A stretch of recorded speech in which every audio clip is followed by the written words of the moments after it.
gitu ya. Dan saya yakin Gus itu tidak dalam konteks artinya bunyi kebijakannya, bunyi kebijakannya Kemensos. Nggak mungkin memberikan beras yang jelek kan? Tentunya akan memberikan yang bagus. Yang bagus. Ini di mana? Kenapa ini bisa nyampainya ke sini kok justru beras seperti itu? Ini yang harus kita awasi bersama. Di tracking dan yang harus cari tahu itu bukan marah-marah tuh.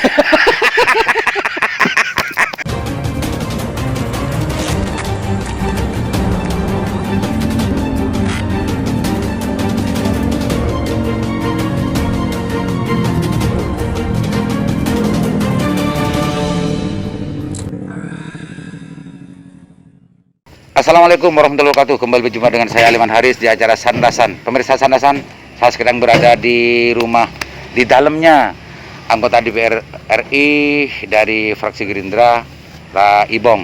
Sering kita lihat di channel ini dan sering juga menyikapi persoalan-persoalan yang penting untuk disikapi selama ini. Assalamualaikum. Waalaikumsalam. Gus, gimana kawannya Gus? Alhamdulillah sehat, nggak apa-apa ya, kita buka masker. Tapi tidak lupa tretan-tretan, saudara-saudara semuanya. Bang Aliman datang sini pun, kenapa pun saya berani buka masker, karena tadi memang sudah kita tracing, kita swab antigen dan alhamdulillah kita semua dinyatakan sehat. Alhamdulillah Gus. Siap. Ini kemarin ya, tadi malam pengumumannya Pak Presiden bahwa narasinya bukan memperpanjang tapi melanjutkan melanjutkan PPKM level 4 Gus. Ada level 1, 2, 3, 4. Entah kalau di Bangkal masuk level mana saya belum tracking Gus. Tapi intinya melanjutkan PPKM darurat yang sebelumnya dilaksanakan 20 tahun. Gus, kalau saya di medsos makanya sempat melihat, mendengar keluh kesah masyarakat terhadap pelaksanaan PPKM ini. Kalau ke Gus Ibong sendiri terkait masalah ini dari para konstituennya gimana Gus? Jadi memang gini Bang Aliman, tentunya nggak apa-apa dibuka masker, kita sudah di swab tadi. Sip. Tentunya begini Bang Aliman, pertama keluhan masyarakat itu tentunya di medsos kan sudah banyak, dan bisa dikatakan tidak sedikit yang memang yang mengadukan terkait keadaan PPKM, baik lewat telepon dan ada pun yang bertamu langsung ke rumah saya. Artinya mengadukan masalah itu dampak dari pelaksanaan PPKM. Dampak dari pelaksanaan PPKM. Jadi memang kita selaku wakil rakyat ketika kita menolak aspirasi karena sekarang PPKM dilihat dari prokes bla bla bla bla, kita tidak bisa karena kita harus tetap mendengar apa yang menjadi keluh kesah konstituen kita. Intinya mereka Gus ya, tidak mau atau bagaimana Gus? Minta untuk segera untuk dihentikan atau bagaimana Gus? Sebenarnya yang ngeluh pada kita itu rata-rata mereka meminta kebijakan yang sambil lalu benar-benar bisa memikirkan nasib mereka gitu. Mereka juga terutama seperti pedagang kaki lima yang hidupnya dari hasil kerja hariannya gitu loh Bang. Iya Gus, ini kasihan juga saya kalau melihat. Artinya tapi semua itu ditampung secara langsung dan juga minta, mungkin dikira yang mempunyai kewenangan untuk itu kan dewan, namanya orang desa Gus ya. Tapi semua itu kan didengar oleh Gus, dan apa yang dijelaskan kepada mereka dengan Gus? Kita menyampaikan pada mereka bahwasanya tugas kita pengawasan. Dan kita akan tetap kita sampaikan ketika kita di rapat komisi. Itu kan karena pandemi ini adalah jadi PR kita bersama, jadi dari komisi 1 sampai 11. Jadi kita berhak untuk menyampaikan keluh kesah apa yang terjadi di masyarakat gitu ya. Tapi itu kan keluh kesah potret yang dirasakan masyarakat Madura secara umum, bahwa memang dampak dari pelaksanaan PPKM darurat level 1, 2, dan 3 ini kan memang sangat sulit dan sangat dirasakan Gus. Dan tidak salah ketika itu diadukan ke jenengan sebagai anggota dewan Gus. Tapi di sisi yang lain yang justru yang mau menghentikan atau melanjutkan semacam ini kan pemerintah dalam konteks ini. Presiden gitu ya, dan mungkin dengan segala macam pertimbangannya. Menurut jenengan ketika melihat ini, apa kira-kira yang harus disampaikan ke masyarakat Gus? Jadi memang satu begini, kita melihat pandemi tidak hanya di negara kita saja, tapi memang jadi sorotan tidak hanya saya saja Bang ya. Banyak anggota lain juga menyoroti terkait kebijakan-kebijakan yang dikeluarkan oleh pemerintah. Jadi memang kita selalu mengawasi ketika ada PPKM bagaimana kebijakannya untuk masyarakat katakanlah terdampak gitu yang ya. terdampak. Kalau berbicara terdampak, hampir semua terdampak Bang. Semua. Korban COVID. Kalau Tapi berbicara ini kan terdampak, tidak, terdampak semua. artinya ini kan tidak diharapkan semua orang, Tidak diharapkan. termasuk anggota dewan dan pemerintah kan tidak mengharapkan pelaksanaan PPKM sebetulnya, Gus. Iya, karena Betul. sangat menghambat perkembangan suatu negara, Ya, ya. pembangunan suatu negara, Perekonomian dan macamnya, Gus, ya. segala macamnya. Itu yang penting untuk dijelaskan ke masyarakat.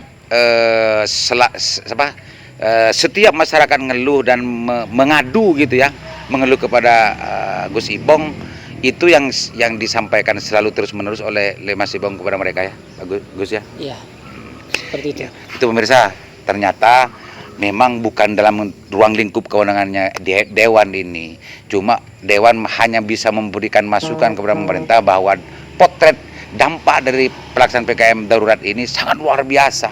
Makanya pemerintah harus betul-betul mampu untuk bagaimana memperhatikan dari dampak-dampak ini, Gus ya. Dan anggota dewan lagi Bang, bukan tidak hanya mengawasi. Jadi anggota dewan itu mempunyai hak juga bisa mengintervensi ketika memang ada kebijakan yang tidak pro rakyat. Ya. Tapi sejauh ini kita lihat kenapa ada PPKM lanjutan. Kita bisa melihat mungkin ya kebijakan yang dibuat oleh pemerintah pusat pasti udah dihitung dibaca, Gus ya. Sedemikian matang. Jadi mungkin dari ada PPKM COVID mulai menurun. Jadi itu juga kan kita harus baca juga. Ya. Jadi mungkin kenapa diperpanjang, dan saya melihat tadi malam pidatonya Pak Presiden mengatakan PPKM diperpanjang sampai tanggal 9 Agustus. Sesuai dengan situasi dan keadaan daerah masing-masing. Itu kan diberikan satu kelonggaran. Tapi dengan catatan diperketat prokesnya. Dan ini semua sebetulnya memang tidak diharapkan oleh masyarakat. Dan kalau masyarakat, saya pun tidak berharap. Masyarakat itu sebetulnya, Gus, masyarakat sendiri ya, apalagi masyarakat yang sudah banyak mengeluh kepada Gus Ibong itu sebetulnya memang mengharapkan sebetulnya PPKM ini tidak dilaksanakan. Tapi pemerintah mengeluarkan kebijakan semacam ini mungkin mempunyai alasan-alasan lain yang sebagaimana yang dijelaskan kepada kita oleh jubir-jubir pemerintah, ini demi keselamatan rakyat. Meskipun demikian dampaknya juga masyarakat kan seperti sekarang, Gus. Pasti berdampak luas. Iya. Kayak kemarin kita lihat di YouTube itu orang jualan pisangnya sampai hitam. Kan kasihan juga gitu. Dan hanya jualan pisang aja semuanya. Ini lagi Gus. Karena memang ini sudah menjadi kebijakan masyarakat. Masyarakat yang terdampak itu sekarang betul-betul membutuhkan uluran tangan siapapun gitu ya. Apa itu negara, apa itu masyarakat biasa, swasta, ada perusahaan dan macamnya. Bantuan-bantuan itu sangat dibutuhkan dan sangat dengan betul-betul diharapkan masyarakat yang terdampak. Gus Ibong melihat tentang persoalan ini di masyarakat Bangkalan khususnya sudah terpenuhi nggak masyarakat sekarang, Gus, dengan uluran tangan dari para pihak ini, Gus? Jadi kalau pendapat saya uluran tangan yang ada kita berbicara tidak hanya di Madura. Di Madura gitu. Tentunya tidak hanya Madura, dan kebetulan memang saya dapil Madura. Tentunya masih banyak yang butuh uluran tangan dari siapapun. Masih belum bisa memenuhi kebutuhan masyarakat terdampak, Gus ya. Masih jauh. Masih jauh. Pendapat saya itu masih jauh. Gitu. Ya. Di samping itu juga apa yang menjadi program pemerintah pusat sampai detik ini sebetulnya ada keterlambatan juga, Gus ya. Iya. Untuk pelaksanaan PPKM darurat pertama itu minggu kedua pun masih banyak yang belum menerima, Gus. Sekarang diperpanjang lagi, apakah nanti itu semua bisa memenuhi ekspektasi masyarakat yang membutuhkan itu atau tidak, kita lihat saja. Tapi kalau melihatnya saya yakin tidak akan bisa memenuhi secara maksimal, Gus, kayaknya, Gus. Paling tidak harapan kita begini, Bang. Oke lah, catatan ya, katakanlah kita tidak bisa atau pemerintah ini tidak bisa memenuhi secara total. Tapi paling tidak kebutuhan masyarakat itu secara luas bisa terbantukan, terbantukan dan walaupun tidak bisa mencukupi meringankan semua, istilahnya, Gus. bebannya kan kasihan juga. Gus Ibong di sisi lain bicara seperti itu, tapi saya melihat tadi ada bantuan dari Kemensos kalau nggak salah justru ditolak di Bangkalan.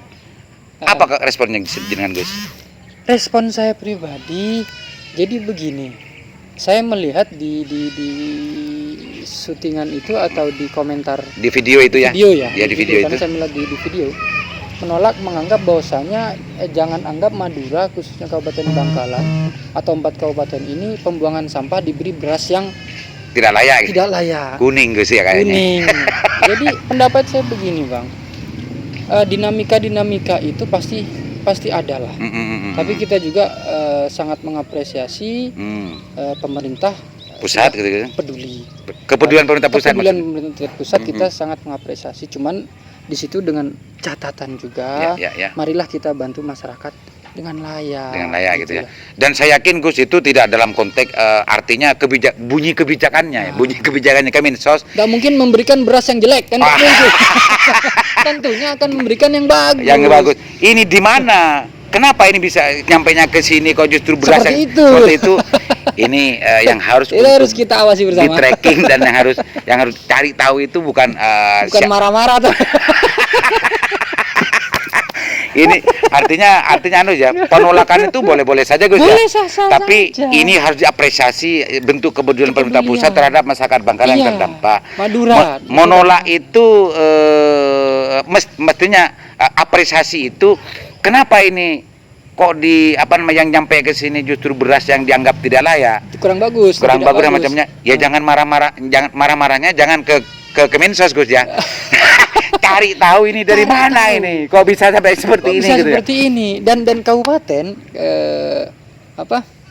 Dinsos ya, Ya, Dinsos. dinas sosial Iya, Dinsos kabupaten. kabupaten itu pun dia akan menerima, dia menerima. Hmm. Ketika Dinsos dikatakan gimana ini pemberian loh, Dinsos ini menerima bantuan dari pemerintah. Menerima bantuan pemerintah pusat, mengapresiasi, berterima kasih Gus ya, seperti Iya. yang Gus Ibong katakan.